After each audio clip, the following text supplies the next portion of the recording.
Jakiś czas temu zostałam poproszona o to, żeby zrobić odcinek o kapturach i o ogonach. Temat jest bardzo rozległy, a sprawę utrudnia fakt, że brakuje nam polskiego nazewnictwa. W związku z tym postanowiłam ten odcinek podzielić na dwie części i dzisiaj wszystko to, co o kapturach wiedzieć należy.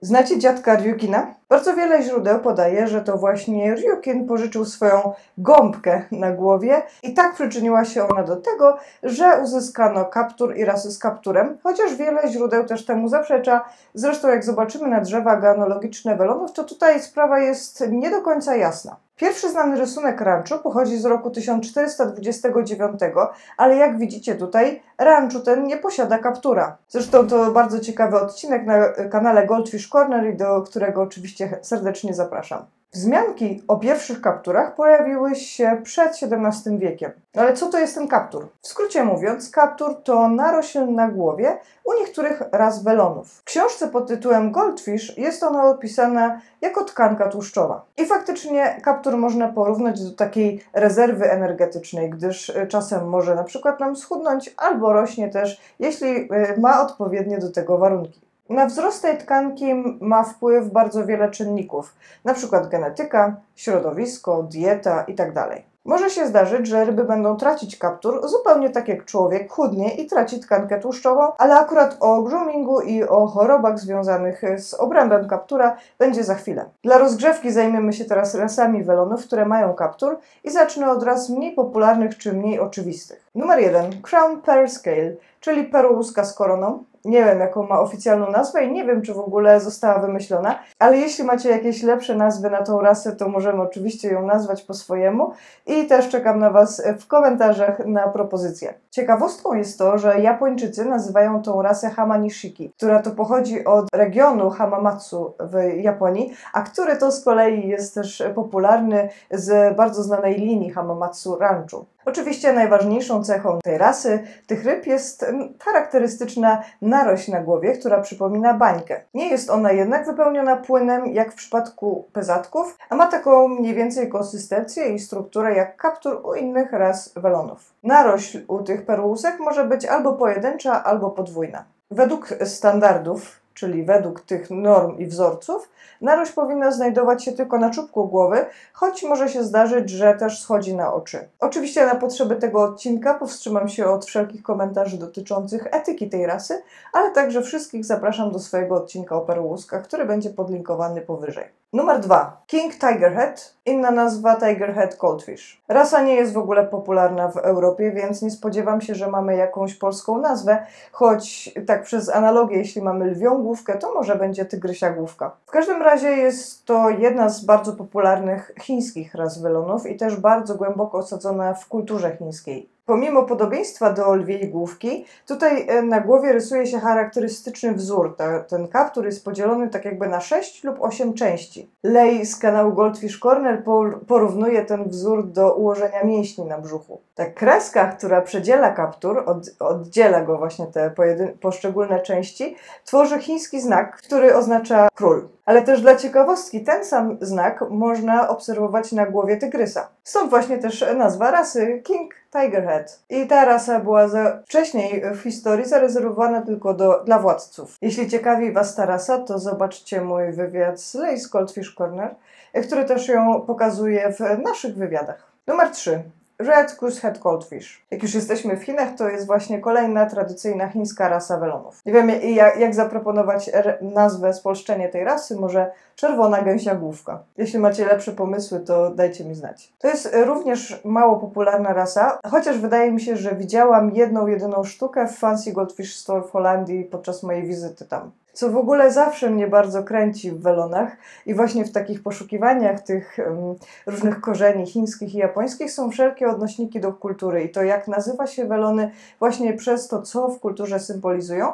I tutaj też jest nawiązanie do gęsi. Gęsi są symbolem takiej wierności małżeńskiej, gdyż jak wiadomo gęsi dobierają się w pary na całe życie. Jest to rasa bez płetwy grzbietowej z charakterystycznym czerwonym, bardzo intensywnym w kolorze kapturem, który znajduje się na czubku głowy. Płynnie teraz przechodzimy do orandy czerwony kapturek, a oranda czerwony kapturek akurat Chińczykom kojarzy się z żurawiem, czyli symbolem długowieczności, pomyślności. Ogólnie do dzisiaj nawet czerwony na głowie jest bardzo mocno pożądany, bo właśnie kojarzy się z tym szczęściem i pomyślnością i nawet w rasach kaliko ten czerwony, jeśli czerwony jest na głowie i właśnie występuje te wszystkie 5 kolorów, to jest to właśnie taki szczyt pożądania, szczyt jak powinno wyglądać bardzo dobrej jakości kaliko. Oczywiście tą rasę oranda czerwony kapturek omawiam też w swoim odcinku o orandach, który jest podlinkowany. Dla nas ważna informacja w tym odcinku jest taka, że kaptur powinien się znajdować tylko na czubku głowy, nad linią oka i też ciało tej ryby powinno być białe,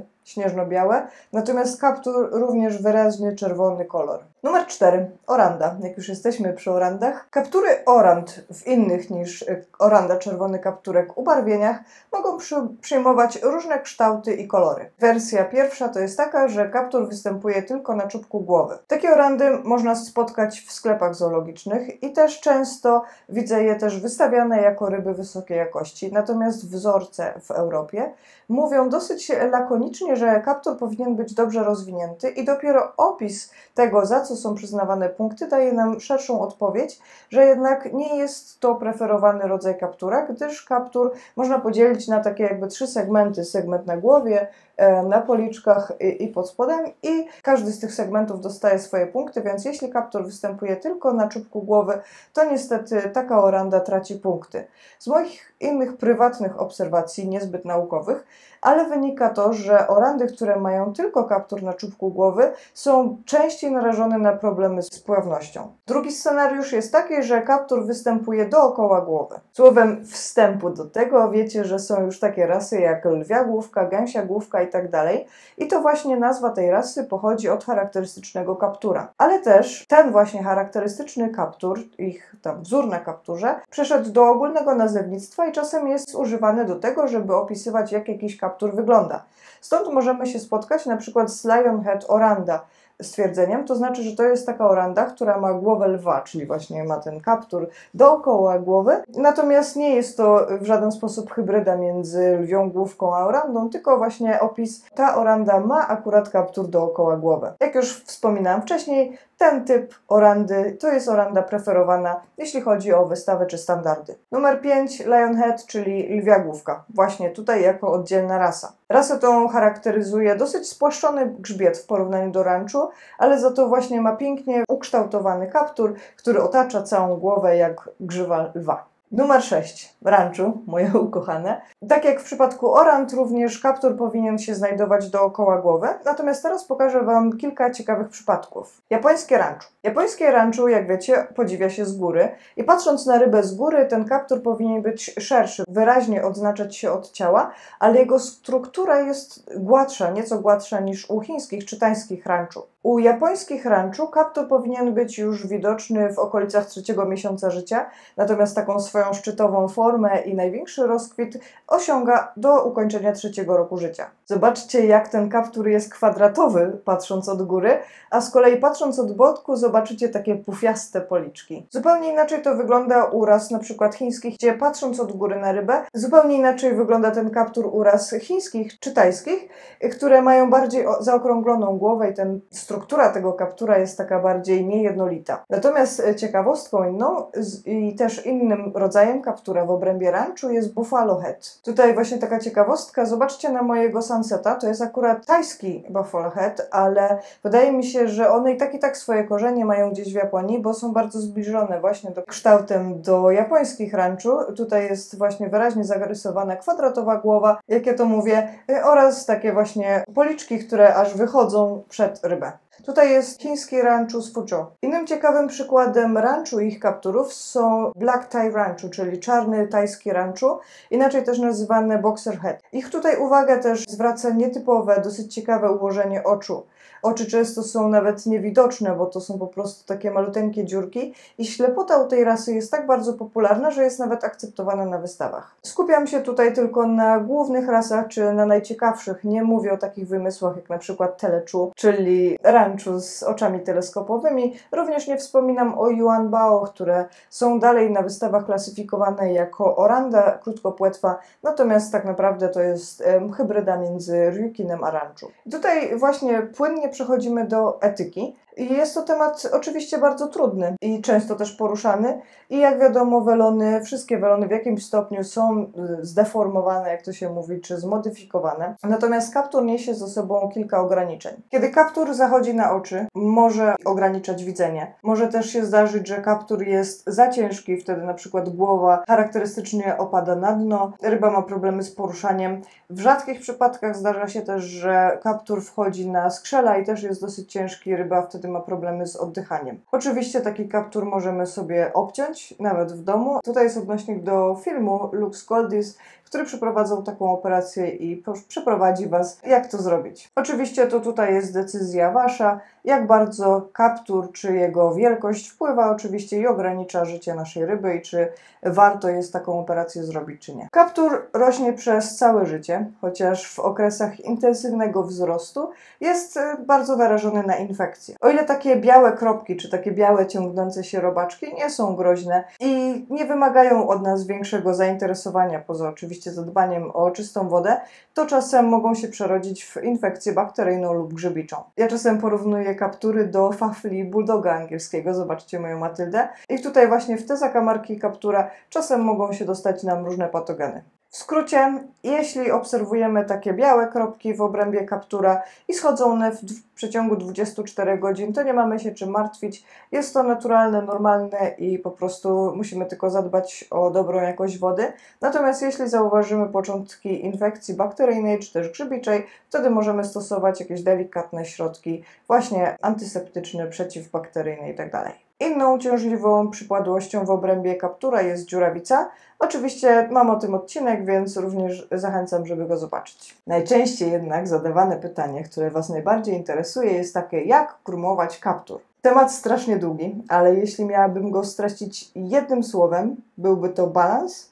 Ale jeśli miałabym do dyspozycji dwa słowa, to byłoby balans i cierpliwość, tak zupełnie jak w akwarystyce. Dlaczego balans? Dlatego, że grumując rybę musimy się skupić też na tym, żeby ten kaptur nie był za duży i nie ograniczał w żaden sposób ryby. Jego wielkość ogólnie jest uwarunkowana genetycznie, natomiast my też mamy wpływ, zwłaszcza w pierwszych miesiącach życia ryby, na jego jakość i wielkość. Spadek temperatury na jesień powoduje wzmożone odkładanie tkanki tłuszczowej, a co za tym idzie, właśnie wzrost kaptura. Tutaj jest oczywiście mowa o warunkach naturalnych, zresztą takim naturalnym cyklu rocznym, że ryby zazwyczaj rozmnażają się w okolicach wczesnej wiosny i później sobie rosną przez całe lato. To jest właśnie ich okres intensywnego wzrostu, gdyż temperatury są wysokie, a później właśnie temperatura spada i to jest okres, kiedy one zaczynają sobie magazynować te zasoby i rośnie im kaptur. Ale takie warunki oczywiście z powodzeniem również można imitować u nas w akwarium za pomocą grzałki. Wzrost kaptura uwarunkowany jest również innymi czynnikami środowiskowymi, na przykład zarybienie zbiornika, temperatura, jakość wody oraz ilość żywego pokarmu. Uważa się, że ryby, które są trzymane w bardzo przetłoczonych zbiornikach, bardzo gęsto zarybionych,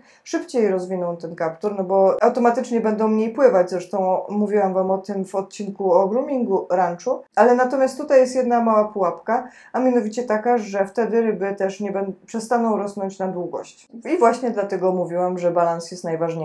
Dieta wysokokaloryczna, na przykład bardzo bogata w białko i tłuszcze, zdrowe oczywiście, oraz zielona woda również pomoże nam w tym wzroście kaptura. Także mówi się, że opóźnianie podmianek również sprzyja wzrostowi kaptura, bo to właśnie wtedy ryba zaczyna pływać wolniej, mniej się rusza, pływa często głową w dół i to właśnie sprzyja rozwojowi kaptura. Kiedy ryba bardzo intensywnie rośnie, te podmianki oczywiście będą nam wywalać ten inhibitor hormonu wzrostu, czyli właśnie będą napędzać naturalny wzrost ryby. I tutaj znowu balans. Balans nam jest oczywiście potrzebny do tego, żeby wzrost ryby był równomierny, to znaczy, żeby rosła na długość, na szerokość, ale także, żeby w międzyczasie, w tym samym czasie zaczął jej się tworzyć piękny kaptur. Z drugiej strony, patrząc na wydarzenia, jeśli wzrost ryby jest zbyt intensywny, to właśnie wtedy też nie wykształci jej się dobry kaptur. Jak widzicie, sztuka groomingu jest bardzo trudna. O zależnościach między masą ciała, długością a wzrostem płetw opowiem Wam w kolejnym odcinku o płetwach. Płeć nie ma wpływu na wzrost kaptura, natomiast Japończycy zauważyli, że ryby białe mają mniejsze kaptury w porównaniu do ryb czerwonych. Na przykład ranczu, które są do podziwiania z góry, mogą występować w kolorach białych, czerwonych albo biało-czerwonym. To tyle na dzisiaj. Dziękuję za uwagę i zapraszam na następny odcinek.